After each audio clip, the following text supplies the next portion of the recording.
ఎందుకంటే ఏ ఊరికి ఆ ఊరు గొప్ప. నాయకుపేట ఉన్నటువంటి డెవలప్మెంట్ బేస్ చేసుకొని అక్కడ ఉన్నటువంటి వనరులను బేస్ చేసుకొని చెప్తాము.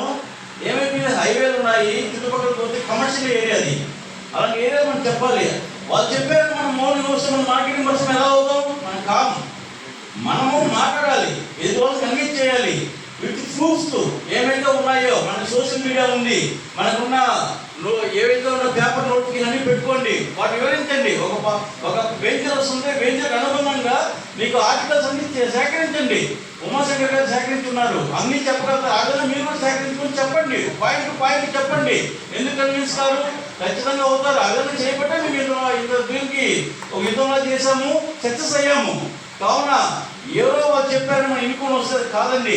ఇన్వెస్ట్మెంట్ ప్రతి ఒక్కరూ తీసుకున్న వాళ్ళది ఇల్లు కట్టరు కదా. సో బ్యాంకులో పెట్టే కన్నా, షేర్ మార్కెట్లో పెట్టే కన్నా, ఎవరికైనా వడ్డీకి ఇచ్చే కన్నా ఫ్లాట్ మీద ఇన్వెస్ట్ చేస్తే వాళ్ళకి భరోసా ఉంటుంది. అందువల్ల అది అప్రూవ్ బేసిక్ కింద చేస్తున్నాం కాబట్టి 100% నాకు కన్విన్స్ చేయండి. పాయింట్ వచ్చిందో చెప్పగలిగాను. కావున ప్రతి ఒక్కరు కూడా ఇక్కడ అందుకే మీకు ఆ ధైర్యం రావాలని మీటింగ్ అటెండ్ అయితేనే మీకు పాయింట్లు తెలుస్తాయి, ఎలా చెప్పాలి ఏంటి అని తెలుస్తుంది. ఇప్పుడు మేడం గారు చెప్పినట్టు స్వప్న మేడం గారు ఒక రాయిని రంగురాయిని తీసుకొని ప్లేస్ చేంజ్ చేసుకుంటూ ఉంటే దాని విలువ ఎలా పెరిగింది? అలాగే మనం కూడా అక్కడ ఉన్నటువంటి వనరులు బేస్ చేసుకుని చెప్పుకుంటూ పోవడమే. Okay, thank you.